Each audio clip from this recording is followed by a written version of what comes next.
অলোক ওর জীবন দিতেই যাচ্ছিল। ঠিক তখন এটা সেই সময়ের কথা যখন ইন্ডিয়ার ভিতর থেকে ফ্রি ফায়ার ব্যান হয়ে যায়। চারিদিকে পাবজি প্লেয়ারদের আতঙ্ক ছিল। তাদের রাজ এতটাই ছিল যে সমস্ত ফ্রি ফায়ার ক্যারেক্টারকে ধরে কারাগারে বন্দী করে দিয়েছিল, একে একে সবাইকে মেরে ফেলছিল। এখানে অলোক সম্পূর্ণ ভেঙে পড়েছিল। ডিপ্রেশনে গিয়ে ও ভাবছিল পাবজি প্লেয়ারদের কাছে বারবার অপমান হওয়ার থেকে আমি আমার জীবন দিয়ে দিই। ও একটা পুলের উপর গিয়ে সবে ঝাঁপ দিতে যাবে, ঠিক তখন পিছন থেকে একটা পরিচিত আওয়াজ ভেসে এলো। কেলি পিছন থেকে দৌড়ে এসে বলল, অলোক দাঁড়াও, এখন তুমি আমাদের বাঁচাতে পারবে। পাবজি প্লেয়ার সবাইকে কারাগারে বন্দী করে রেখেছে। এটা শুনে অলোকের চোখে রাগের আগুন জ্বলে উঠল। ওর পিছন থেকে AK-47 বের করলো আর সোজা পাবজি প্লেয়ার আড্ডার দিকে যেতে থাকলো। যখনই ও আড্ডায় গেল, গুলির বর্ষা শুরু হয়ে গেল। অলোক একাই পাবজি প্লেয়ারদের উপর ভারী ছিল। চারিদিকে AK-47 এর গুলি চলছিল। তখন একটা পাবজি প্লেয়ার পিছন থেকে অলোককে গুলি করে। অলোক মাটিতে পড়ে গেল আর ওই প্লেয়ার হাসতে লাগলো। কিন্তু ওটা দেখার আগে গাইস, আমাকে পাবজি প্লেয়াররা চ্যালেঞ্জ করেছে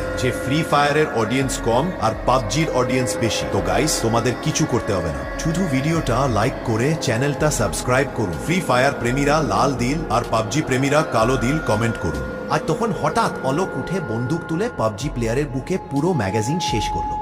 পাবজি প্লেয়ার ওখানেই শেষ হয়ে গেল। অলোক গিয়ে কারাগারের তালা ভেঙে সমস্ত ফ্রি ফায়ার ক্যারেক্টারকে ছাড়িয়ে নিল। পুরো ফ্রি ফায়ার ওয়ার্ল্ড অলোকের নামে চিৎকার করতে লাগলো।